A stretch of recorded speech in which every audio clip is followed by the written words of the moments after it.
So we're going to start a new tshuva today, Siman Kuf Vav. Bidin poel sherotze lakachat et demei hanesiot le'atzmo. A worker who would like to take the payment for the transportation for himself. Let's see what we're talking about.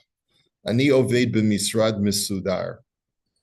I work in a very organized kind of office or company. That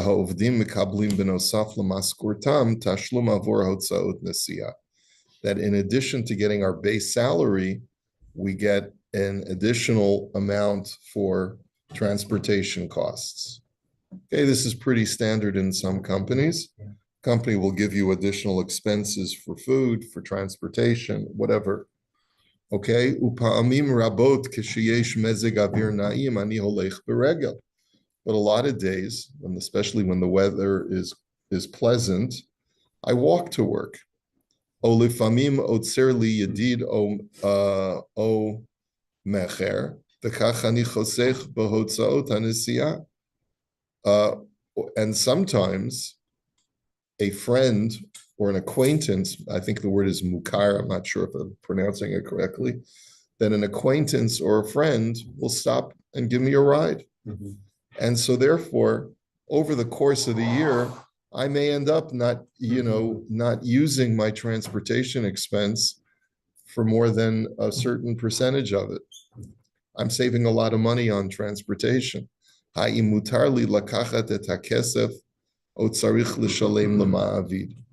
I allowed to keep the amount budgeted for transportation, or do I have to return it to my employer? Okay, Marvin, what do you say? So that's not uncommon. Sometimes it depends how you characterize it. If it's a benefit that you get unconditionally, it's yours. It's part of your thing. You can use it or not, like a meal thing. Sometimes they say, the shul gives me an entertainment budget. Yeah. So you could if it's yours, then and you can use it forever you want, fine. If it's a reimbursement of expenses, if you don't incur the expense, you can't have it. So I think that's so it probably would be based on how the deal is structured, how the employment. We're entertained most mornings, so thank you. Although it doesn't cost me anything except an extra half hour of sleep. There's no price tag on it. No, the shul gives us a salary for and it is interesting because at some point, I think under Jeff Brown's presidency, because he's an accountant, he said we have to change the system. The shul was giving me X number of dollars a year for entertainment expenses. It was just packaged into my salary. So he said, no, from now on, we have to make it a separate payment, separate line item. Right. Plus, we have to submit receipts. Yeah. We have to submit receipts to demonstrate. So the problem in this situation was that there was no way to separate out the food bill that we were paying for our own family needs and the food bill for, like if you're buying 3 chickens for yourself and your guests for Shabbos, and then you're buying a whole bunch of other stuff. How do you separate it out? If you say a third of it is your family and 2/3 are guests, and you just apply that to every receipt. Yeah, it's always difficult. So what the shul said was submit all of your food bills up to a certain amount to cover the annual amount, and then you don't have to submit more bills than that. Right. And so at least we have a record that we can show the government that that I've actually spent that amount on food. So then it's just a reimbursement of cost as opposed to taxable benefit. Correct. Apparently so. Yeah. So it's for tax reasons that was done.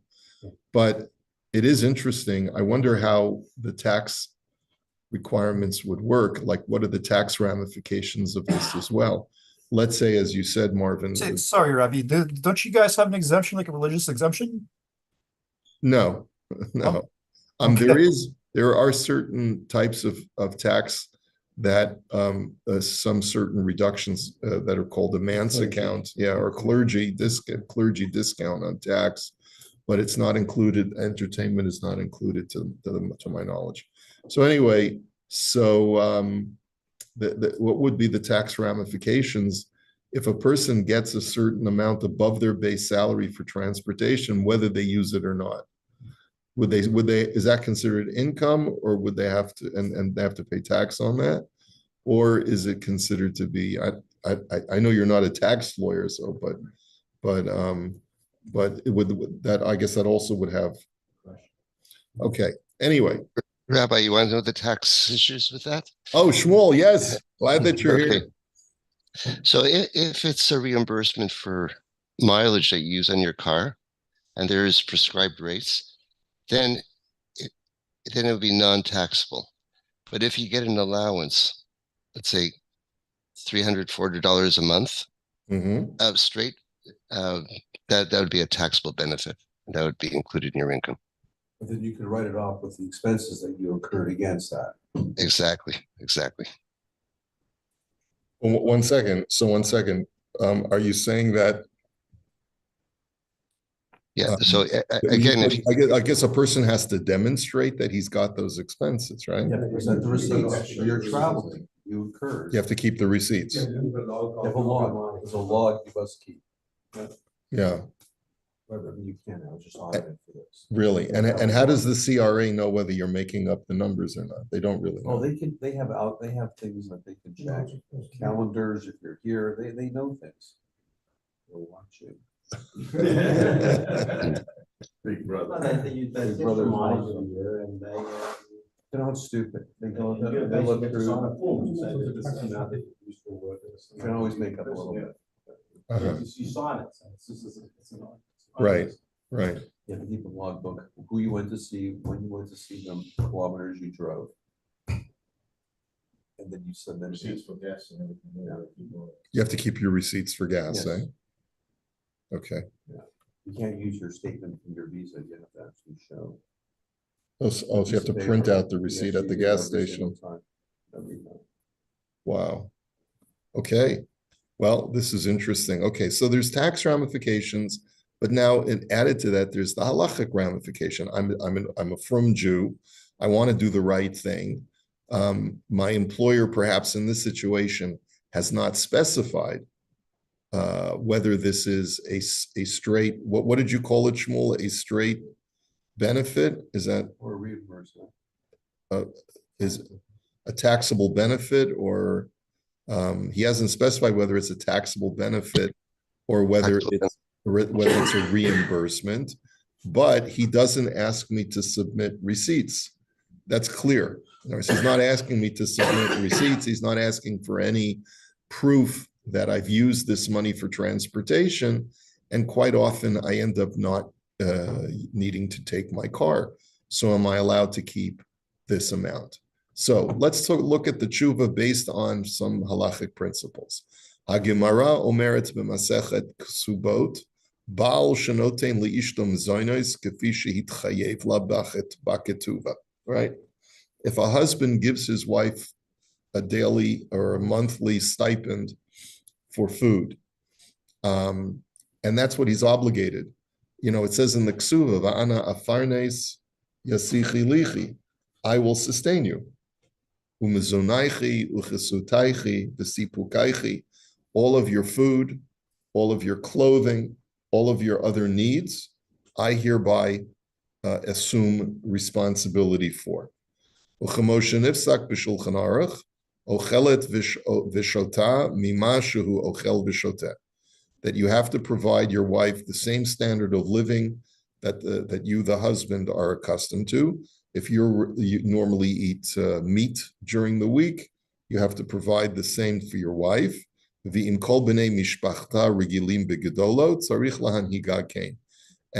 if she brings in family with her, and they have a certain standard of living that they're accustomed to, you have to provide all of them with that standard of living.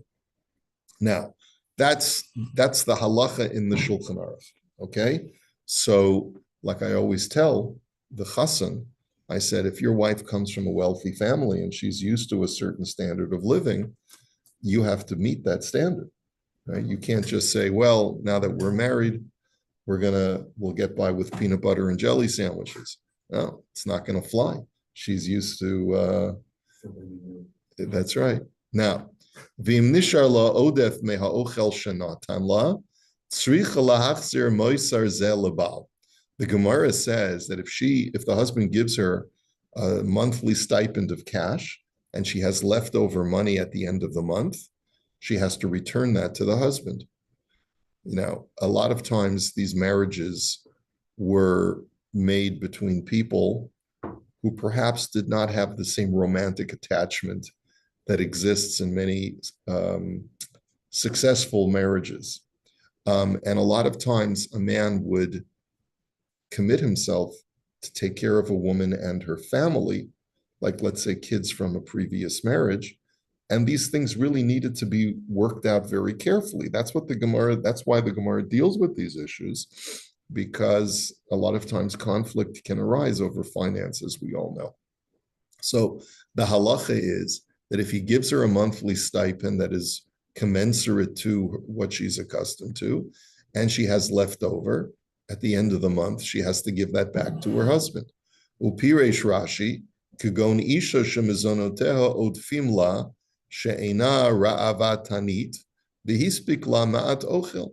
Rashi says the reason why a woman would have left over is, let's say she's not a very ravenously hungry person.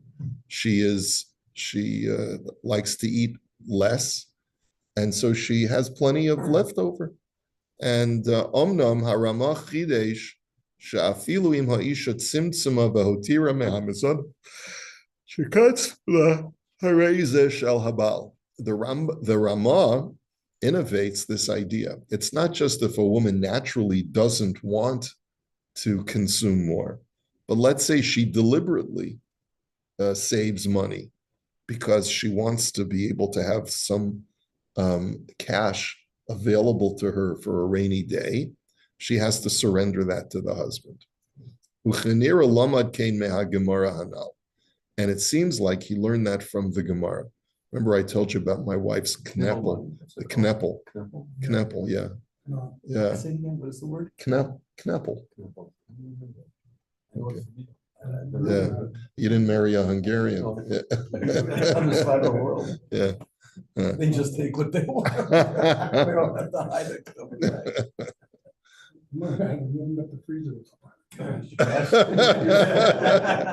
it. Cold cash, yeah. The linen closet. Yeah, I've never even looked for my wife's kneppel. I just say, God bless you. You have what you need. Yeah. Yeah. Yeah. So generous husband is no problem. But what if the husband says, you know what? I'm counting pennies here. I don't want you putting away a stash just because you ended up saving, you scrimped and saved. We need that for the general budget to support the kids. I got to pay tuitions here, right? So, and it seems like the Ramah gets that from the Gemara. The imkain l'chora yeshlomer gam b'nidon didan im hotir kesef midimei hanisiot shekibel tzarich la'achziro lema'avid. And therefore, one way of looking at a transportation allowance is the same way you look at a food allowance that you give to your wife. She has leftover at the end of the month. She has to return the leftovers. And so if you're getting a transportation allowance and you have leftover, one way of looking at it is you got to give it back. Aval, however, Bishut tshuva me'ahava, kasav de'in raya lazeh me'hagemara hanal. And I think, is it Rav Breish who wrote the Sefer Tshuva Me'ahava? I got to look it up now because I don't remember exactly. Tshuva Me'ahava.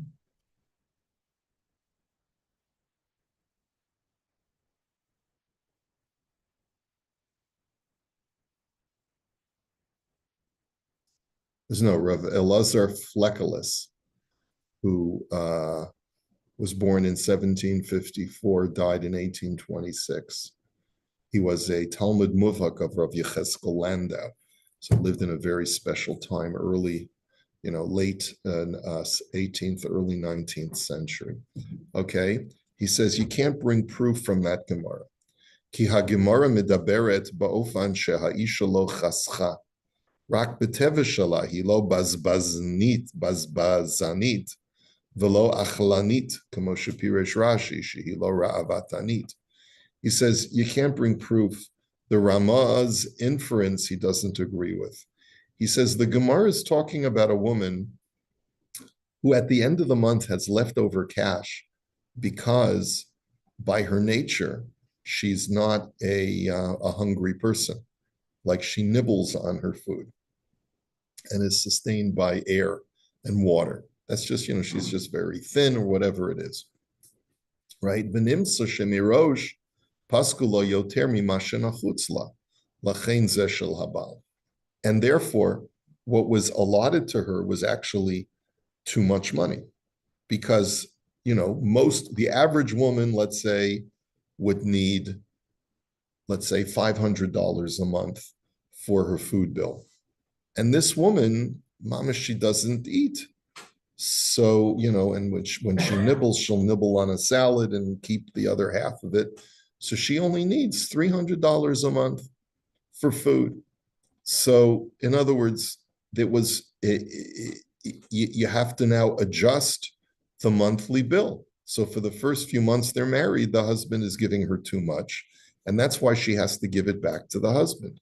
Aval imhi chascha mipita lamrot shehi hayta rotza le'echol od v'lo kanta mita'amei chisachon. He says, but when a woman deliberately scrimps and saves and deprives herself of food that she would normally eat, in other words, $500 really is the appropriate amount for a woman of her constitution and her size and whatever. But she deliberately says, I want to put aside a kneppel. So I'm going to take $10 or $20 a month, a month from my $500 allowance. I'm going to put it aside. I'll stick it, somewhere where no one, only I will know where it is. As kol ma shehi hitzta'ara, hi hitzta'ara bishvil atzma. And therefore, because she made that sacrifice and deprived herself of that extra, dessert that she would normally purchase for herself over the course of the month, she did it with the intention specifically of being able to be left with certain, in other words, she deprived herself in order that she could have money at the end. V'lo kedei latet labala, not to return it to the husband, v'lachein harei ha'odef shalah. And therefore, Reflecalus is of the belief that the money should go to her. V'imkein adarabba, meha gemara hanal yesh lahaviraya lahefech, de'im hapoel chasach et demei hanisial yedei shahalach beregelu chedome zacha bakesef. And therefore, let's say a person, an employee, is doing the same thing. He says, I could easily take my car, but I'd rather save the money because I could use that money for, special ed for one of my kids or whatever the situation is. And he deliberately walks so that he can save money from the transportation allotment and use it for the family expenses. So in that, using that argument, he should be allowed to keep it for himself. Okay.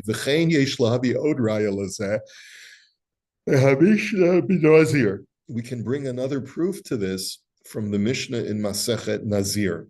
The Isha shenadra ben Nazir v'hifrisha et behemta be'achar kach bala heferla. The Mishnah says, let's say a woman takes a vow of Nazirism. She's going to be a Nazir. And we know at the end of the Naziris, which is 30 days long, she has to bring an animal as a korban. So she pre-designates the animal that she's going to use as a korban. And then lo and behold, the husband hears that she became a Nazir and he annuls her vow. What's the status of the animal? Or what's the status of the money that she set aside to purchase an animal? So the Mishnah says, Im hifrisha mikaspa hachatas tamus, the ha'ola tikarev ola, ushlamim yikarvu shlamim. Whatever money she set aside for a korban chatas, since she doesn't bring a korban chatas because she was never a Nazir, So then that money has to be destroyed, or the animal has to just die of natural causes. Usually the Gemara says you put the animal in a barn and let it starve, just because the animal has to die. If the animal that she had designated as a korban ola can just now be brought as a general ola, a voluntary ola. And the same thing with the shlomim, because she has to bring, a nazir has to bring 3 animals at the end of the nazirism. The Hagemara Sham Sha'ala al Zeh. Minayin la kesef lahafrish korban mikaspa. So the Gemara asks a question: where does a married woman, get the money to purchase animals for a korban? The hakaimalan mashakansa isha kanabaila. Don't we have a principle that whatever a woman acquires immediately belongs to her husband? The tirates Rav Papa shekimtsa meisata. So Rav Papa answers that she scrimped and saved from the dough that was allotted to her. Another answer could be that someone gave her a gift of cash. And he said, whoever gave her this gift, let's say her father gave her a gift of cash, and he said, I only give you this gift on the condition that your husband has no rights of access, has no access to this gift. So there are ways for a woman to acquire assets over the course of a marriage, even though we normally say Masha Kanta Isha Kanta Baila.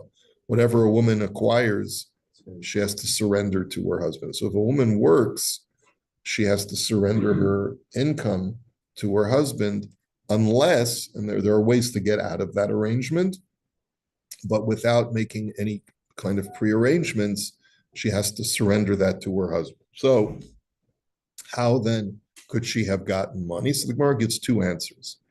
Either because she was allotted a certain amount for dough, on a monthly stipend for dough, and she scrimped and saved from that allowance, or she was given a gift. Because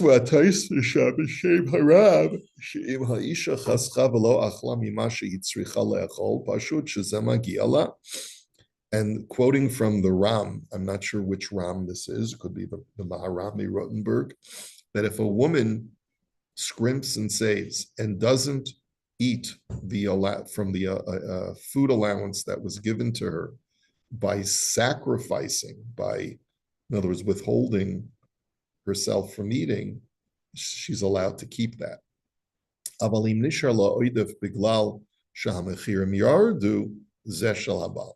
But if she has surplus funds because the prices went down, then she has to give that to her husband. So that's the distinction.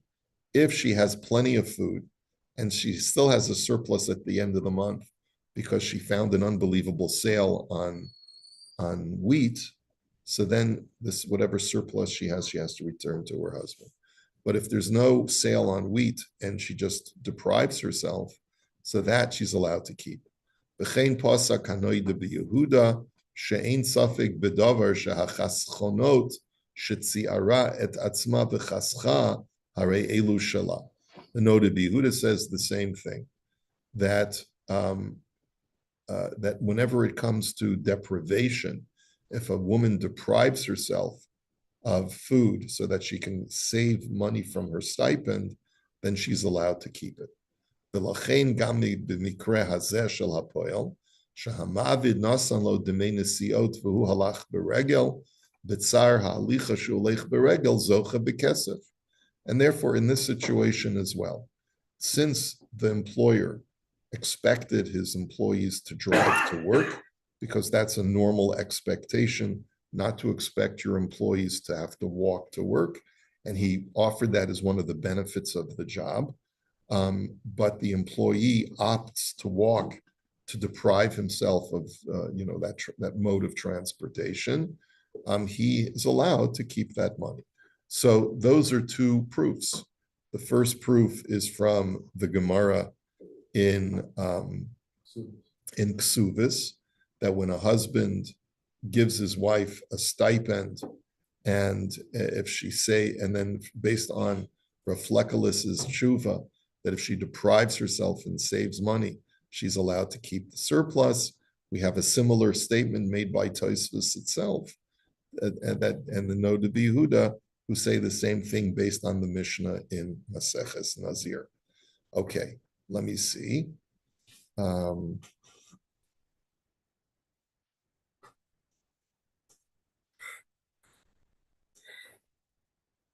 Okay, so Od Yesh Lahavi Raya Lazeh.